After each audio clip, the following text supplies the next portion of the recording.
Madam ఇప్పుడు చిన్నపిల్లల విషయం దగ్గరికి వస్తే ఏదైనా చాక్లెట్స్ తిని అడ్డం పడి అండ్ వాళ్ళ కేసెస్ కూడా చూస్తున్నాం, వాళ్ళు చనిపోయే స్టేజ్ వరకు కూడా వస్తుంది. సో అలాంటి చాక్లెట్స్ తిన్నప్పుడు అడ్డం పడ్డప్పుడు ఎటువంటి జాగ్రత్తలు తీసుకోవాలి? ఫస్ట్ ఎప్పుడన్నా బిడ్డ తినేటప్పుడు గబుక్కుని ఇంకేదైనా కానీ గొంతుకు అడ్డం పడిందని మీకు డౌట్ వచ్చింది అనుకో, వాళ్ళు దగ్గుతున్నారనుకో, దగ్గనివ్వాలి. అస్సలు డిస్టర్బ్ చేయకూడదు. అస్సలు అంటే అస్సలు డిస్టర్బ్ చేయకూడదు.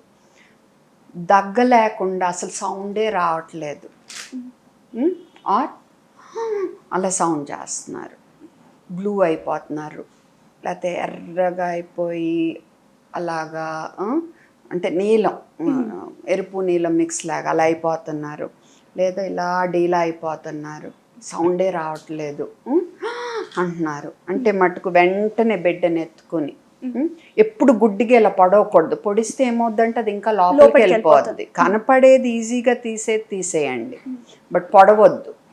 ఓకే, సరేనా? కనపడేది ఈజీగా తీసేయండి. ఆ తర్వాత బేబీని ఇలా ఎత్తుకుని మెడ పట్టుకోకూడదు, దవడ ఇలా పడిపోకుండా జాగ్రత్తగా పట్టుకోవాలి, ఇలా స్లాంట్.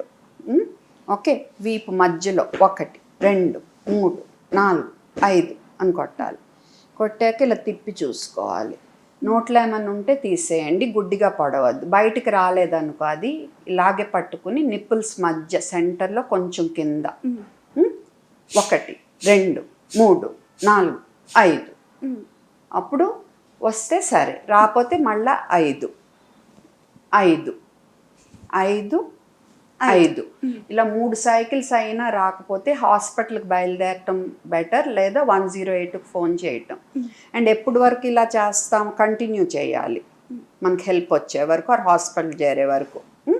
ఇది ఈ లోపు కనుక ఇది బయటకు వచ్చేస్తే సరే, అప్పటి వరకు కంటిన్యూ చేస్తాం. ఈ లోపు సృహ కోల్పోతే మటుకు బిడ్డ గాలి పీల్చుకుంటుందా లేదో చూసుకుని, గాలి పీల్చుకోకపోతే మనం సిపిఆర్ మొదలు పెట్టాలి. ఓకేనా? గాలి సిపిఆర్ చేసేప్పుడు కూడా మధ్య మధ్యలో అదేమన్నా బయటకు వస్తే చూసి తీసేయాలి. ఇదే కొంచెం పెద్ద పిల్లలు, నుంచునే పిల్లలు అనుకో సేమ్ అంతే, రూల్ అంతా సేమే. కాకపోతే వాళ్ళ వెనకాల నుంచుని మనం వీపు మధ్య కొడతాం 5 సార్లు. బయటికి రాకపోతే ఈ బొడ్డుకి ఈ బోన్ ఉంటుంది, ఇక్కడ మనకి బోన్ టిప్ ఉంటుంది, ఈ రెండిటికి మధ్యలో చేయి పెట్టి ఇలా నొక్కాలి, back and up. Okay, so 5 సార్లు ఇటు 5 సార్లు ఇక్కడ బొడ్డుకు పైన అనమాట. 5 సార్లు 3 సైకిల్స్ అయ్యేసరికి అది బయటికి రాలేదనుకో 108కైనా ఫోన్ చేయాలి, లేదా మనం హాస్పిటల్కైనా బయలుదేరాలి. అండ్ దారి పొడుగునా మనం అది బయటికి తేవటానికి ప్రయత్నం కంటిన్యూ చేయాలి. ఈలోపు బిడ్డ సృహ కోల్పోతే చూడాలి మనం గాలి పీల్చుకుంటున్నాడో లేదో. గాలి పీల్చుకుంటుంటే మనం సైడ్కి తిప్పి ఎత్తుకుని వెళ్ళాలి. గాలి పీల్చుకోలేదా సైడ్ కంటే ఇలాగనమాట, కొంచెం ఇలా. ఓకే, సరేనా? అండ్ గాలి పీల్చుకోకపోతే సిపిఆర్ ఇవ్వాలి.